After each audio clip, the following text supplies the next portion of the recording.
Well, there's a bombshell new report on the Homeland Security Department that points to more than $35 billion in taxpayer expenditures that this report claims were wasteful.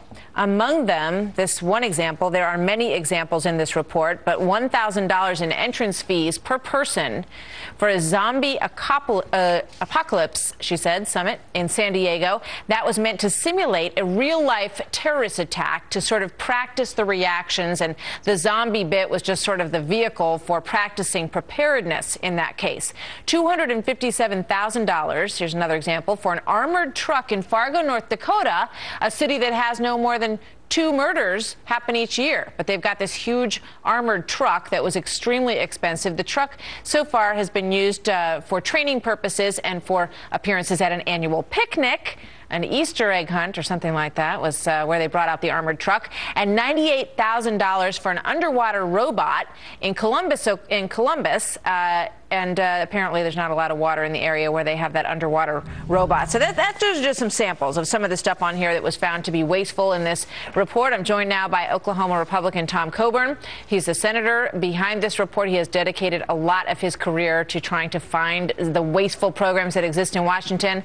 He's a member of the Homeland Security Committee as well. Senator, welcome. Good to have you here this morning. Good morning, Martha. How are you? Good morning. I'm doing just fine. I mean, obviously, the Homeland Security Department was created after September 11th to find ways to make us more secure as a nation. So when these communities say that they need this money for training purposes to be ready in the event of an attack, it seems on the face of it like a good idea, right? Well, these are called Urban Areas Securities Initiative grants, and the whole idea was to take the top cities in America that were most likely at risk for terrorism and harden them and help the states and those cities get them to a point where we have a markedly decreased risk for terrorism attacks. The problem with the administration, a lot of this money has been well spent. That wasn't the purpose of the report. Right.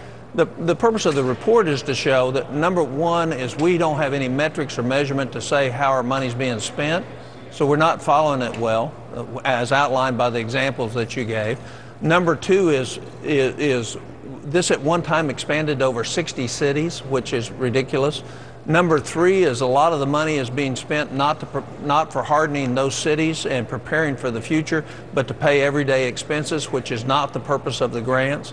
And number four is to show the incompetency of the Department of Homeland Security when it comes to actually making sure the money that they're sending out there is spent on something that actually does the purpose of what the bill was passed for in the first place. Yeah, you know, we should point out that Halo says that the zombie demonstration that we showed was not paid for by taxpayer dollars in their assessment of it.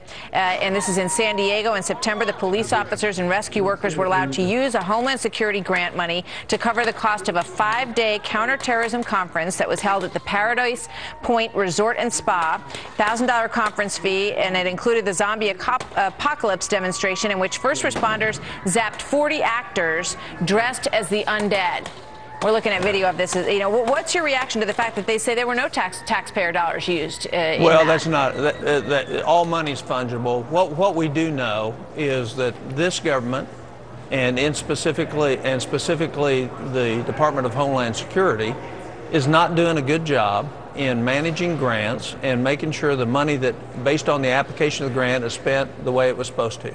The second thing that we know is these have now become almost entitlements, that the same amount of money goes every year rather than initially to set up and prepare the cities so that the infrastructure would be there and that the federal government would quit sending money. Yeah. So it's like Reagan said, the closest thing to eternal life is a federal government program.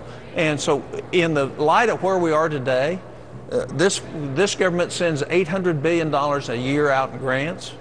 I would tell you $200 billion of it's wasted. And we ought to be about finding that. And as you point out, some of them scramble at the end to spend the money so that they'll get the same amount of money the next year because they don't want to be accused of not needing it. And that's a huge problem. You've spent a lot of time working on this over the years, and thank you very much for the work that you're doing for being with us today. Good to talk to you, Senator. We'll see you soon. Makes your head spin, doesn't it?